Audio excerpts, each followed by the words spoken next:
હજીરા ઘોઘા રોરો ફેરી સર્વિસમાં દારૂની હેરાફેરી તથા ઓવરલોડ ટ્રકની હેરાફેરી કરાતા મુસાફરોના જીવ જોખમમાં મુકાયા છે।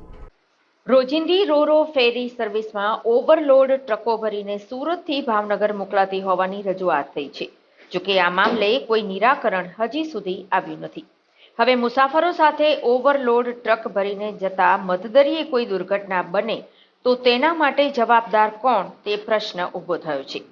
વાહન વ્યવહાર વિભાગની સાથે સુરત આરટીઓ પણ આંખ આડા કાન કરી રહ્યા છે। હજીરા રોરો ફેરી સર્વિસમાંથી દારૂનો જથ્થો ઝડપાયા બાદ હવે જીપ્સમ રોક અને કોલસાની ઓવરલોડ ટ્રકની હેરાફેરી થતી હોવાની ગંભીર રજૂઆત થઈ છે।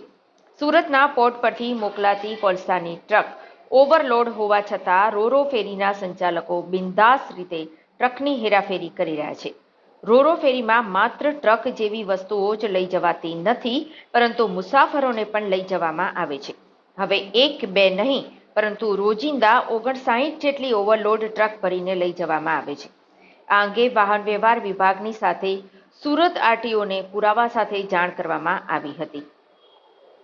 Surat district truck owners welfare association દ્વારા આ અંગે ગાંધીનગરથી લઈને સુરત સુધી રજૂઆત કરવામાં આવી છે, પરંતુ આજ દિન સુધી કોઈ કાર્યવાહી કરવામાં આવી નથી।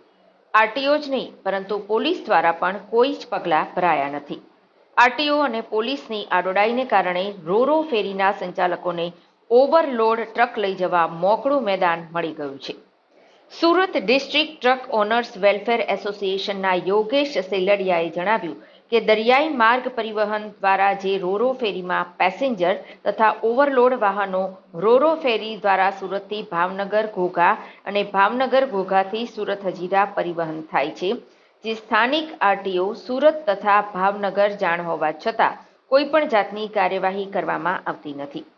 રોરો ફેરીની કંપની ચલાવનાર પોતાના પર્સનલ બેનિફિટ માટે પરમિટ કરતાં વધારે માલ ભરતા હોવાથી અને ઉપરથી પર ટન 200 થી 300 રૂપિયા વસૂલે છે, તો આ કંપનીને કોઈ જ કહેવાવાળું નથી। વધુમાં જણાવ્યું કે સરકારને નમ્ર વિનંતી છે કે દરિયાઈ માર્ગે રોરો ફેરીમાં જે વાહનો ચડાવવામાં આવે છે તે વાહનો ફૂલ ઓવરલોડ હોય છે, અને આવા તોતિંગ ઓવરલોડ વાહનો રોરો ફેરીમાં ચડાવતા અથવા ઉતારતા કોઈ અકસ્માત થાય કે કોઈ મુસાફરોના જીવ જોખમાય તો આની જવાબદારી કોની રહે? યોગેશભાઈ સેલડિયા, સુરત ટ્રક એસોસિએશન વતી। શું આપની રજૂઆત છે અને શા માટે આ રજૂઆત કરી? અમારી રજૂઆત એ છે, સુરતથી ભાવનગર જે રોરો ફેરી ચાલે છે એમાં ઓવરલોડ ટ્રકો લઈ જાય છે।